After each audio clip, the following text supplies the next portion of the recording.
Imagine going into a plastic surgery clinic to get 360 lipo with high hopes. Imagine noticing some red flags about the surgeon, but then again thinking, they have great reviews. They've done this plenty of times.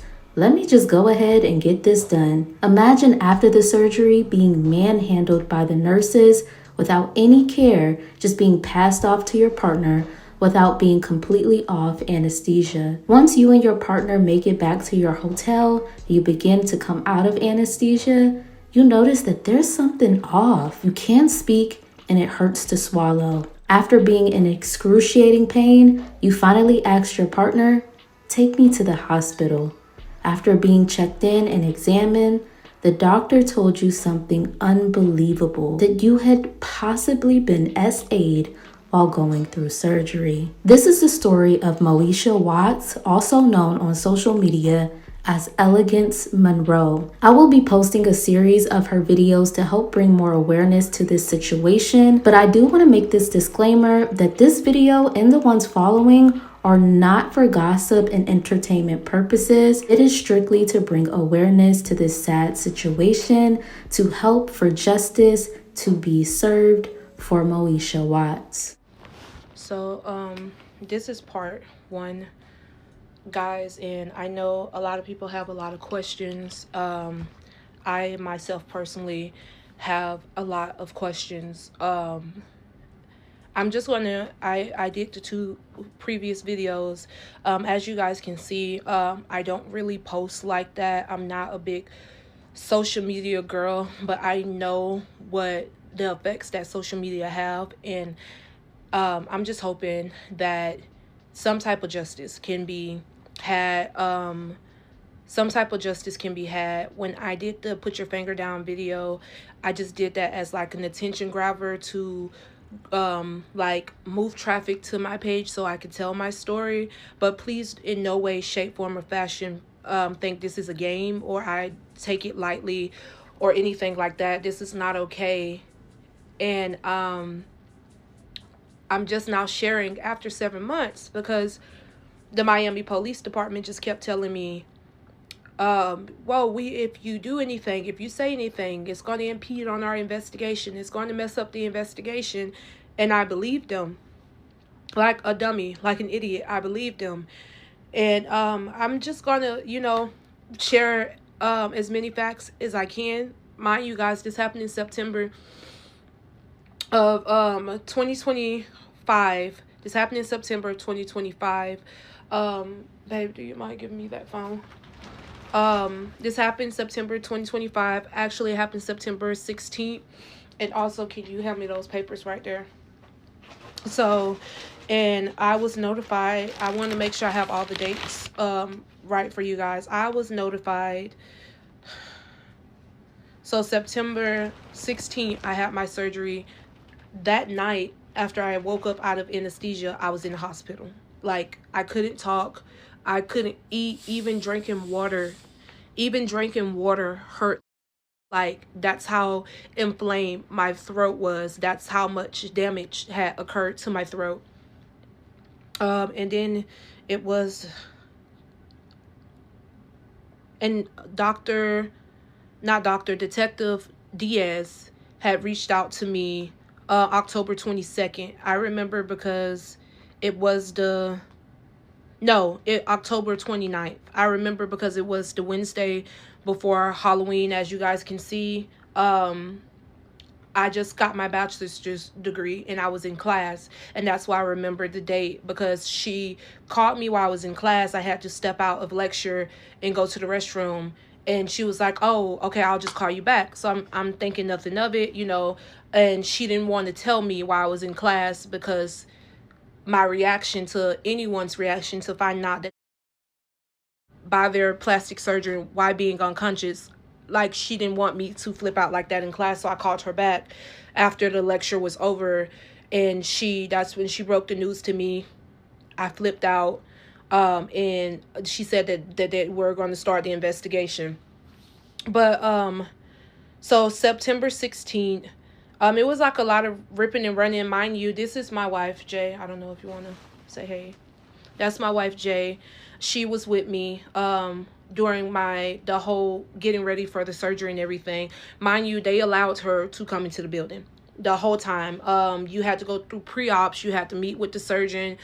It's like so many loops and like avenues you have to navigate prior to having surgery. You have to do all this testing, everything. You have to sustain. You can't smoke. It's so much that they have to do to make sure you're healthy enough to have a cosmetic procedure. This is not my first cosmetic procedure, so I was prepared to, do everything. So they let her come into the building, which we thought was so weird, because when they brought me out of the building, after the surgery and they brought me out of the building, they told her she can't come in. And I was still unconscious. I was still under anesthesia. The only reason I woke up a little bit is because how roughly they were handling me to get me downstairs, into the elevator downstairs and into the car. And I vaguely remember being awake for like 2-3 minutes. But prior to my surgery, this is the 15th, September 15th, I had to meet with Dr. Valadares, and I was like one of the last patients. It was a lady, the sweetest person I've ever met. Her name is Miss Tawana, and I can tag her as well. But me and her were the last two patients. We ended up becoming friends, and I'm a yapper. I make friends wherever I go. I'm such a girl's girl. I'm such a hippie at heart. I make friends wherever I go. And me and Miss Tawana, being the last people in the waiting room, we ended up chit-chatting and becoming friends. But me and her were the last two. She was seen before me. I was the last person to go back and be seen. And this is when he makes you get undressed, and he just tells you everything that he's going to do for tomorrow. So I'm talking to him. We go into his office. He tells me to get undressed. So I oblige. I put on the little blue, it's like paper, but it's like, what are they called? The hospital gowns. But it was a short paper made hospital gown. I put that on. I go into his office, and like I said, I was there for Lipo 360 and the breast lift. So I had off my bra because I knew he had to left on my underwear. I wasn't having a BBL. I was having Lipo 360 and in the breast lift. When I got into his office, he noticed I still had on my underwear. He said, those have to come off. I said, excuse me? He said, take off your underwear. And I looked at the nurse behind me. Like, I was just looking, I don't know. It's like fight or flight. And so I looked back at her like, I don't know what to do, like to see if it was okay. And she looked down at the floor like this. She immediately looked down at the floor. She avoided eye contact with me.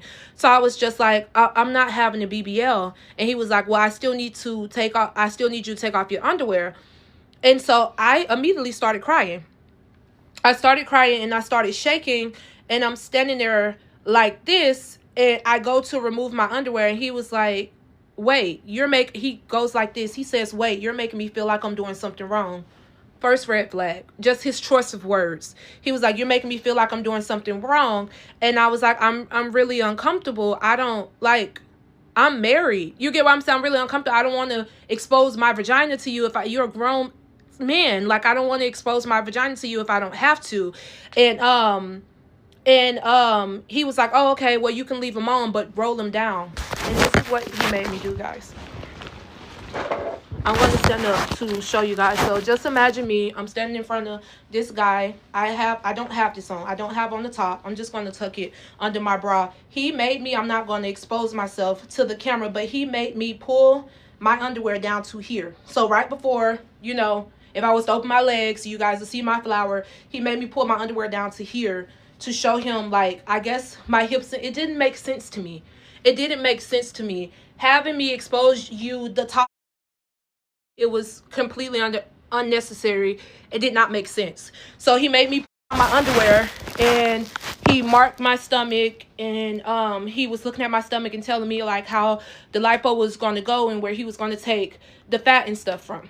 So that happened, and we just talked, and he just made sure he cleared me for the liposuction. When coming to the breast lift, he kept trying to encourage me to get implants. I told him I didn't want any implants, and then he started explaining all the medical and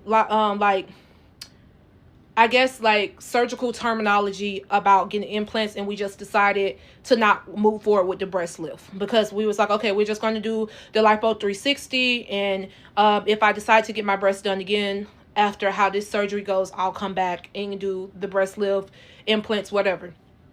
That was the night before. And he just really made me uncomfortable. And what I noticed, what I took away from that night, is not only how pushy he was and the fact that he made me expose him, but also when he went into his phone to take pictures of my body, the before pictures, it was nothing but photos of previous women. Nothing but, and I was like, why save these? But he had nothing but a lot of photos of previous women that he, I guess, did surgery on.